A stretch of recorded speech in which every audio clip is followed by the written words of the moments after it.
नमस्कार, मैं हूं आलोक वर्मा। चुनावी सरगर्मी के बीच अमेरिका में अब इस बात पर भी चर्चा जोरों पर है कि राष्ट्रपति कौन बने। पिछले दिनों डेमोक्रेटिक पार्टी की उम्मीदवार कमला हैरिस और रिपब्लिकन पार्टी के डोनाल्ड ट्रंप के बीच 90 मिनट की बहस ने भी अमेरिकी वोटरों को किसी नतीजे पर पहुंचने में कोई मदद नहीं की। यह कहने से गुरेज नहीं होगा कि संयुक्त राज्य अमेरिका एक गंभीर नेतृत्व संकट से जूझ रहा है या उसका सामना कर। राष्ट्रपति पद के लिए चुनावी बहस के दौरान दोनों पक्षों में तीखी नोक-झोंक और उलझन भरी बातों ने ये संदेश दिया कि कमला हैरिस और ट्रंप में घरेलू और वैश्विक संदर्भ में बड़े मुद्दों को संबोधित करने में कोई रुचि नहीं।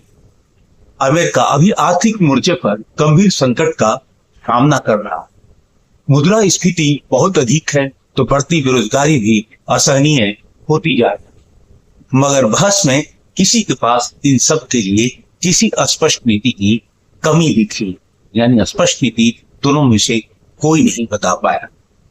डोनाल्ड ट्रंप ने अपनी आर्थिक योजना पर चर्चा करते हुए पेंसिल्वेनिया विश्वविद्यालय में पढ़ाई का उल्लेख किया और कहा कि जब वे वाटर स्कूल ऑफ फाइनेंस में गए थे तब से शीर्ष प्रोफेसरों ने उनकी योजना को शानदार बताया था, मगर यह समझ से परे है कि के सामने अपनी योजना का विवरण क्यों नहीं दे सका।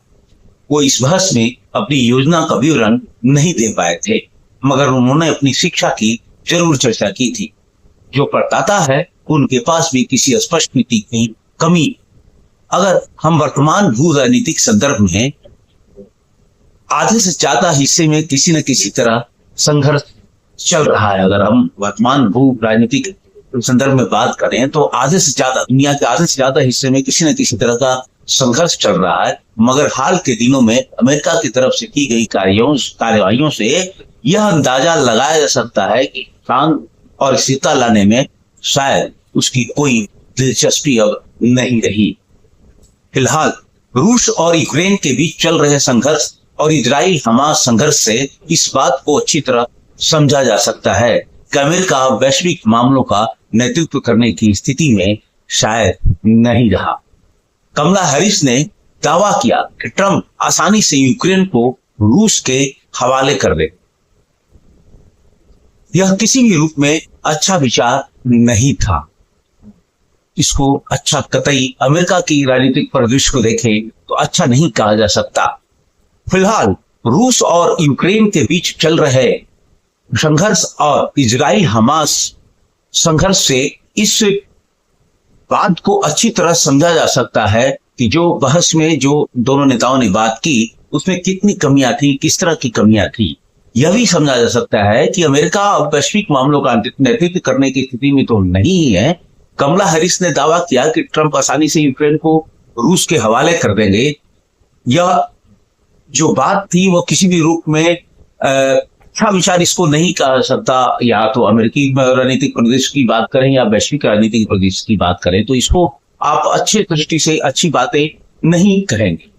हालांकि इजराइल को लेकर हैरिस की स्थिति पर ट्रंप के दावे भी भारतीय भू राजनीतिक जो चुनौतियों का वो है उसका अनुरूप नहीं था।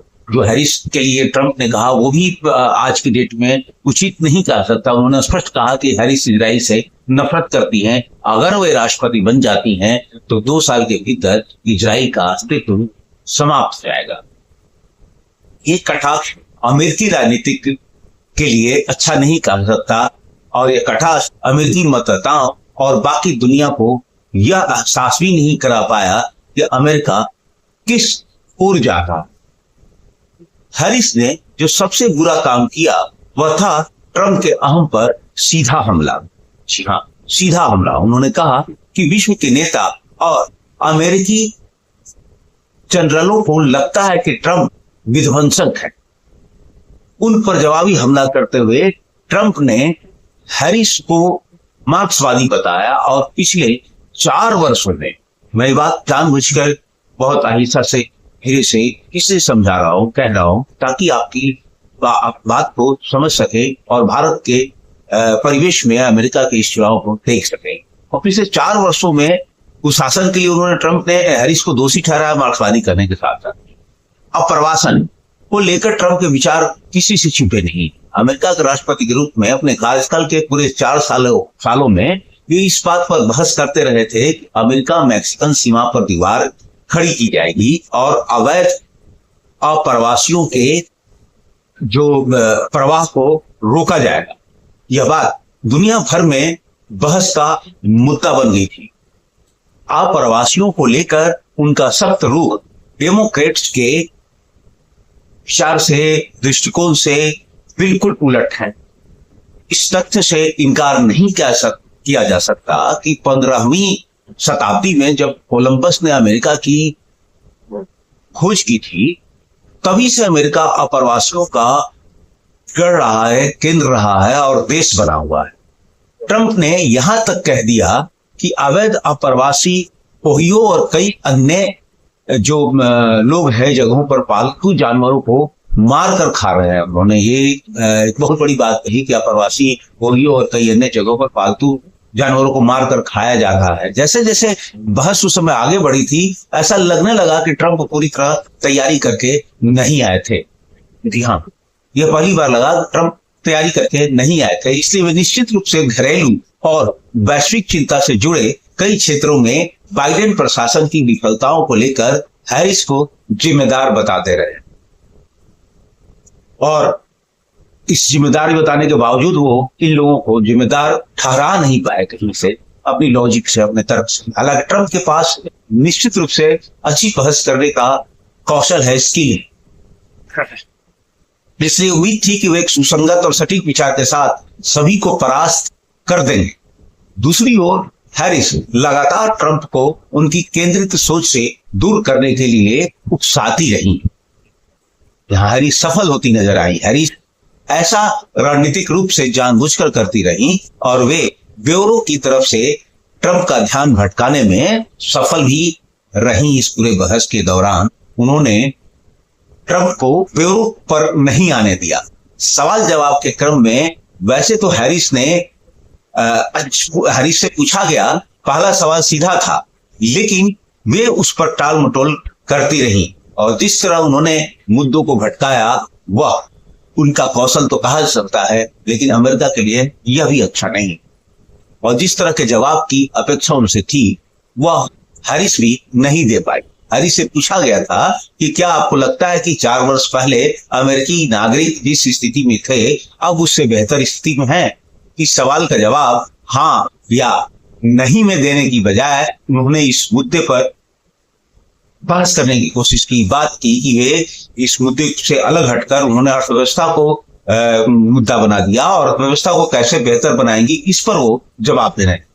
पिछले 4 वर्षों में निश्चित रूप से अमेरिकी अर्थव्यवस्था में कोई सुधार नहीं हुआ, मगर हैरिस के पास आज के बारे में कोई अस्पष्टता नहीं थी और उन्होंने अमेरिकी लोगों के लिए सुनहरे कल का सपना पेश किया। यह भी एक अजीब सा था कि आज के मुद्दे पर आपके पास कोई बात नहीं है, लेकिन आप सुनहरे कल की बात कर रहे हो। गर्भपात, बंदूक कानून और विश्व नेताओं की हारना जैसे कई अन्य मुद्दों पर बहस किसी भी निष्पक्षता के साथ होती दिखी नहीं। जबकि अमेरिका में राष्ट्रपति चुनाव में जब बहस होती है तो बहुत पूरी दुनिया को ये पता चल जाता है कि अगला प्रेसिडेंट कौन बनने वाला है। गर्भपात पर हैरिस ने वादा किया कि जब कांग्रेस रो बनाम वेड के सुरक्षा उपायों को वापस लागू करने के लिए विधेयक पारित करेगी तो अमेरिकी राष्ट्रपति के रूप में बड़े गर्व के साथ उस पर हस्ताक्षर करके उसे कानूनी रूप देंगे। जी हाँ, कानूनी रूप देंगे। संयुक्त राज्य अमेरिका में बंदूकों के प्रसार पर निश्चित रूप से कोई बदलाव नहीं होने वाला है। दोनों उम्मीदवारों के बारे में विश्व नेताओं की धारणा भी जो है वो भी लगभग यही है और विश्व नेताओं की धारणा में अभी विकसित होना बाकी रह गया है, मगर बाकी दुनिया के साथ डेमोक्रेट और रिपब्लिकन की निकटता के बारे में सबको पता है। जी हाँ, पूरी दुनिया को पता है। जहां तक भारत का सवाल है, अब भारत का कनेक्शन देखिए इस चुनाव में। जहां तक भारत का सवाल है, उनके द्विपक्षीय दृष्टिकोण में निरंतरता बनी रहेगी। भारत और अमेरिका के बीच द्विपक्षीय संबंधों की नींव बहुत ही मजबूत हो चुकी है, बहुत मजबूत। अमेरिका भारत के साथ मिलकर काम करेगा और उन जिम्मेदारियों में हाथ बटाएगा जहां भारत वैश्विक मामलों के नेतृत्व करने में बड़ी भूमिका निभाने को आगे बढ़ेगा। जी हां, अगली बार फिर मुलाकात होगी आपके साथ किसी और मुद्दे पर। तब तक के लिए नमस्कार। और हां, इस चैनल को सब्सक्राइब करना मत भूलिएगा।